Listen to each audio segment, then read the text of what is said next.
What was the situation then that actually got you arrested? Well, it's really in depth, but the basic thing is that I was around some people who I thought I was related to, and I wasn't. How did that come about? Well, because they were part of the past with Martha and the people she had been married to, they were related to those people. Yeah. And Martha was the woman you thought was your mom? That was my mom that actually sold me later. Sold you, yeah. But what happened was that I thought I was helping people out, and I got them out of a bad situation in LA and brought them to Fresno. What was the situation? Well, they were just in a real bad neighborhood. They had a young child. Mm-hmm.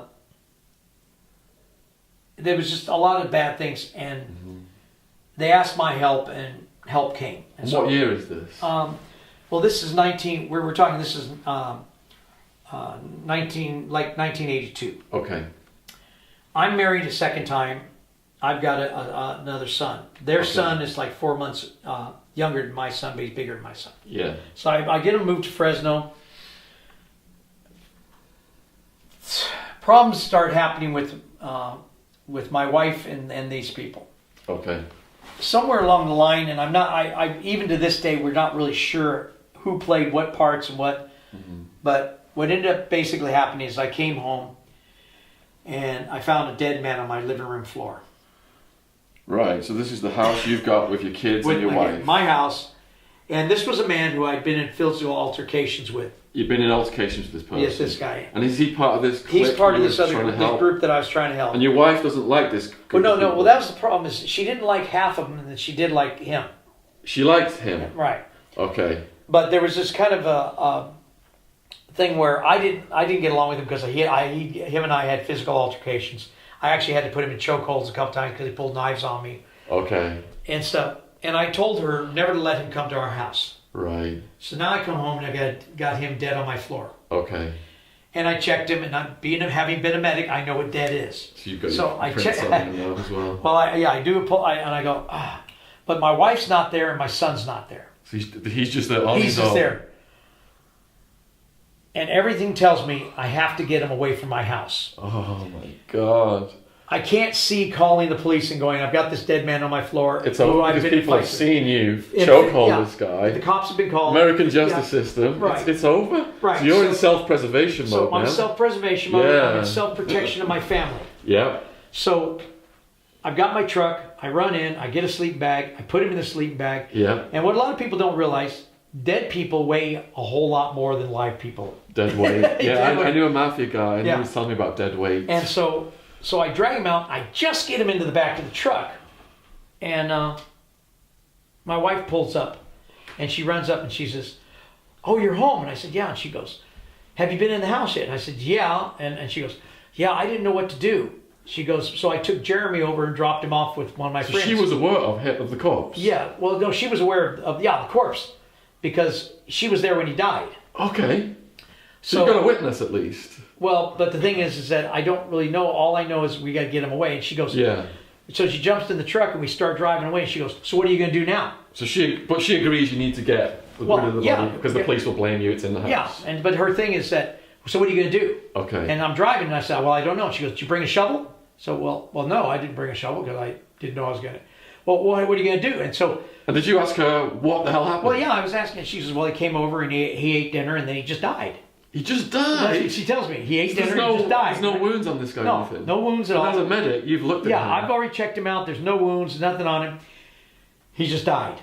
You know, so, but all the time she's yelling at me about, "Well, what are you going to do?" And then she starts telling me I'm stupid and and I'm an idiot and, you should be thinking about this. You should know this. You should have done.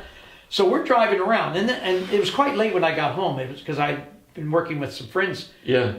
So we drive around for about 4 hours. Looking for someone to get rid of this. I'm trying to figure out what I'm going to do with this while she's screaming in my ear. And which part of California is this? This is outside of Fresno. This is in Fresno. Okay.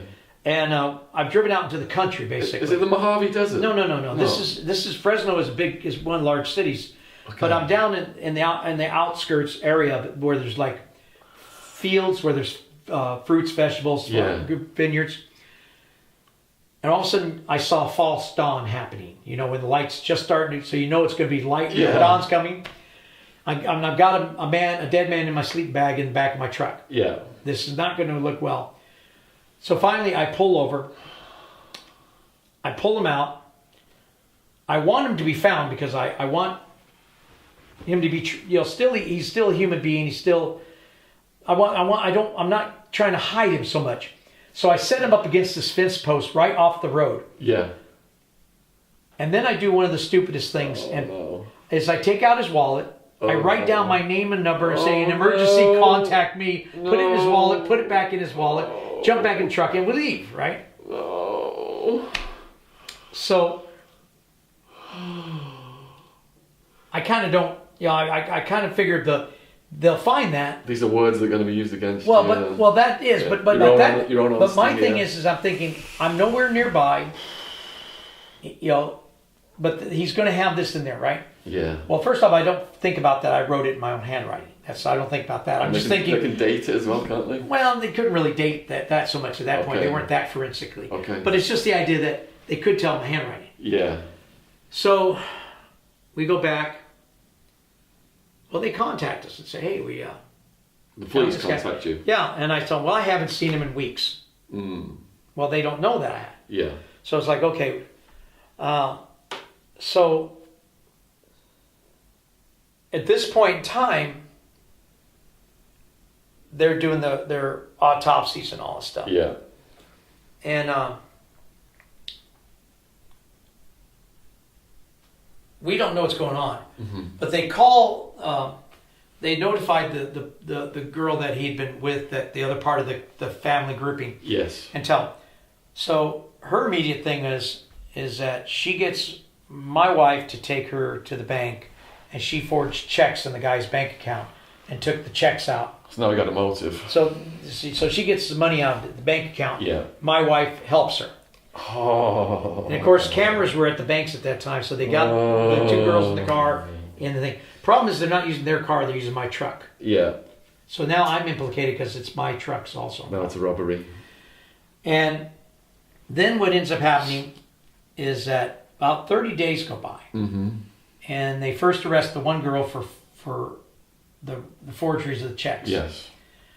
Then they arrest my wife involved in the forgeries of checks. Then I get brought in. So they're going to put it on you. They got all three of us in there, and their initial autopsy came back that the man had been strangled to death. Okay. So. But your wife had seen him just drop dead. Well, that's my wife. That's what she told you. That's what she told me. Oh boy. The problem is that nobody's really telling the cops anything. Okay. Right. Which is a good thing in the beginning. Well, it is. And I'm telling them I hadn't seen him in weeks. They're saying they hadn't seen him for a while. Blah blah blah blah blah. Yeah. So anyway, we get arrested in August. It's just coming up to October. So you're arrested in August and charged with what? Well, that's the thing. They initially charged us with forgery and accessory to forgery. Okay. And because it was, I think it was like $400 some odd is what got taken. Yeah. But they're working on everything else. Anyway, it gets to be just about October, and now they're looking at charging for the man's death, the murder, for strangulation. Mm-hmm. Well, they came to me and go, well, we think what happened was that, he got in your face and you ended up choking him like you did last time. Only problem was you choked him too long this time. We think this is what we think happened. Yeah. It's not like real serious. This is like, involuntary manslaughter. It's like only a few years. So this is the kind of selling they're trying to do me. And I'm telling them, not me. I don't know what you're talking about, blah, blah, blah. Well, the one girl then decides to turn state's evidence because they're talking about 18 years in prison for forgeries. Of course, yeah. So she's now going to sell you out. They verified, though, that her signature is the signature that on the checks. Yeah. So they know she did the checks. Yeah. Absolutely know it. There's no doubt about it. They know this. So then she tells them, and let me tell you, he wasn't strangled. He was poisoned. And his wife did it. So now they charge my wife with murder with special circumstances, poisoning, murder for money. That's two special circumstances. That's two reasons to give her the death penalty. Yeah. In the meantime, they keep changing charges on me. Yeah. They now it's an accessory to forgery. Now it's obstruction of justice. Now but they won't give me bail. They're holding me at $250,000 bail. Yeah. The other girl gets told that if she does truthful testimony, she'll have all of her charges dropped. Of course. Right. That's how they get you.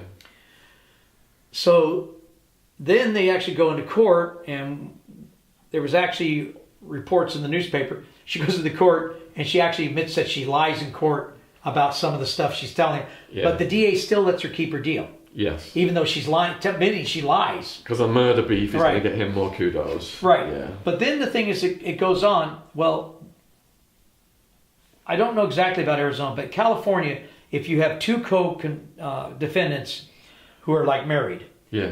only one can be represented by the public defender's office. The other has to be given a appointed attorney, a private attorney appointed. Okay. Well, as happenstance would have it, I get the public defender. My wife gets a private attorney who happens to be one of the best defense attorneys in Fresno. Yeah. And so he starts building this case. But wait a minute. The girl who did the checks also inherited the guy's life insurance policy. So, well, wait a minute. So now they find that there's a big problem with the person who's dead and the girl. They have a lot of back stuff going on. And is anyone testing for poison at this point? Well, they finally did test, and they did find it was cyanide. So he was poisoned? Yeah, he was poisoned. Wow. And the thing is that the girl had evidently given my wife these asthma capsules for this guy, and my wife gave them to him after he ate. Now, whether my wife knew they were in there or not, I don't know. Okay. But the fact that he was allowed to eat in my house was a big no-no. Yeah. So next thing I know, it's now December. They're trying to get my wife for all these charges, and they're still hanging up. Suddenly, come January, my wife's attorney comes to me. My public defender comes to me. Yeah. And says the DA's offered a deal. Says, look, your wife is just a mom and a part-time clerk, and she doesn't mean anything. They could go for the death penalty. They'll take her to trial. They have two juries, blah blah blah, and stuff. And they said, with the testimony of this other person, you can't say she didn't do it, so you're no good to us that way. Yeah. But here's the deal. You're an ex-Marine. You're a biker. You love your wife. You love your son. So they're offering you this one-time deal. If you'll take the charge of murder, they'll give you a 25 life for the murder.